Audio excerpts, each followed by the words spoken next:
चाहे कोविड की बात हो या जो धार्मिक उसमें हो, तो एक्टिव हैं आप सोशल वर्क में और आप एक्टिव पॉलिटिक्स में आना भी चाहते हैं, तो ये सबसे बढ़िया मौका था आपको एक्टिव पॉलिटिक्स में आने का। फिर क्या ऐसा आपने बोला सोच विचार भी करते हैं, तो क्या ऐसा सोचा आपने कि नहीं अभी वक्त नहीं है, या किस रूप में आपको एक्टिव पॉलिटिक्स में इंडिया की पब्लिक देख सकती है? मैं देश में एक देश के लिए सेवा करता हूं, ठीक है। मेरा सोच हमेशा राजनीतिक तौर तरीके अपनाने के लिए नहीं जरूरत पड़नी चाहिए कि अगर आप देश की सेवा कर रहे हैं। मैं कोविड के समय निकला हूं या कोई भी मुश्किल पड़ती है, चाहे किसान रोड पे थे तो उनको मैंने जो भी सहायता दे सकता था, या हर जगह मैं पहुंचता हूं।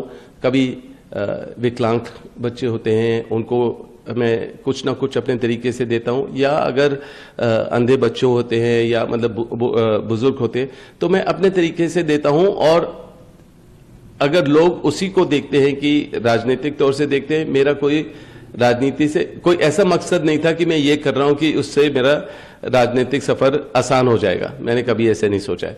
जब आप गांधी परिवार के सदस्य भी हैं तब भी थोड़ा आसान हो जाता है कि हाँ आप काफी सीखे हो सोनिया जी से और तौर तरीके सीखे हो, हमेशा राजनीति में ही होते हैं प्रियंका और राहुल, तो उनसे भी सीखने को मिलता है। तो मेरा यह है कि इतनी कठिन नहीं है, पर मुझे लगता है कि जब मैं अपने मेहनत से आऊंगा, अपने नाम से आऊंगा, अपने काम से आऊंगा, अपने बलबूते पे खड़े होकर मतलब कि उस क्षेत्र को रिप्रेजेंट करूंगा, उसमें प्रगति लाऊंगा, उसमें जो उनकी जरूरत है उसको कंप्लीट कर पाऊंगा। और ये आसान नहीं है, क्योंकि पिछले 10 सालों में जिस तरीके की सरकार चली है, खाली बांटने की सरकार चली है, धर्म की राजनीति हुई है, और बेरोजगारी इतनी बड़ी ज्यादा तादाद पे है कि और महिला की सुरक्षा हो या महंगाई हो।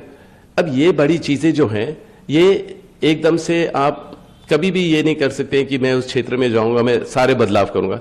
मैं अपने तरीके से बदलाव करता हूं, पर जरूरत है कि जिस तरीके की राजनीति हुई है उसमें आपको और सीखना पड़ेगा और समझना पड़ेगा कि आप उस टाइम पे आप अपने कदम रखिए।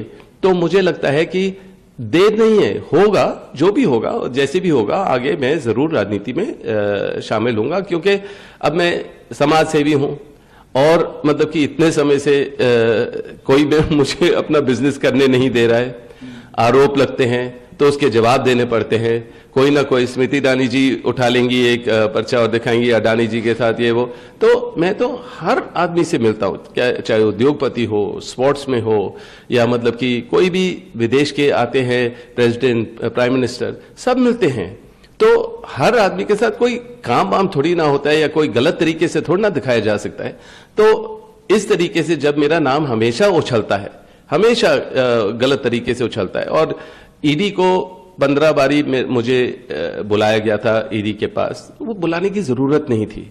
अगर कोई भी कंपनी में कुछ गलत मिलता है तो इनकम टैक्स आए, अपना असेसमेंट करे, और जो भी है उसका पेनल्टी देकर आगे बढ़ सकते हैं। पर ईडी को बुलाना है और दिखावा होना चाहिए। इलेक्शन के पहले ही होता है, ईडी को बुलाया, परेशान किया, मीडिया ने उछाला उसको, तो उनको लग रहा है ये समय है करने का। रेड करते हैं 2018 के जब राजस्थान इलेक्शन होते हैं दिसंबर के टाइम, उस टाइम रेड किया जाता है। तो ये जो तौर तरीका इन्होंने अपनाया कि हमेशा मेरे ऊपर राजनीतिक तौर तरीके से टूटना, तो लोगों को लगा, पूरे देश को लगा कि आपको जरूर अब सक्रिय राजनीति में आना चाहिए और आप जवाब दे पाएंगे, अपने आप जैसे व्यक्ति की जरूरत है। तो अब पर ये नहीं है, मैं फिर भी कहूंगा कि मैं अपने कर्म से, अपने मेहनत से लंबे समय के लिए राजनीति में आऊंगा। पर यह नहीं है कि खाली गांधी परिवार का सदस्य हूं इसी के वजह से आऊं। तो मेरा ये सोच है, और हो सकता है मैं बहुत खुश हूं, क्योंकि मैंने जो अपनी शुरू भी की थी प्रचार करने का तौर तरीका, वो किशोरी लाल शर्मा के साथ किया, सुल्तानपुर और जगदीशपुर, और मतलब ऐसे ऐसे छोटे छोटे इलाके में। तो मैं पूरी उन्होंने मेरे को काफी सिखाया, और मैं बहुत खुश था जब वो उम्मीदवार थे और उनको समय मिला, प्रत्याशी वो बने वहां अमेठी के लिए। तो सर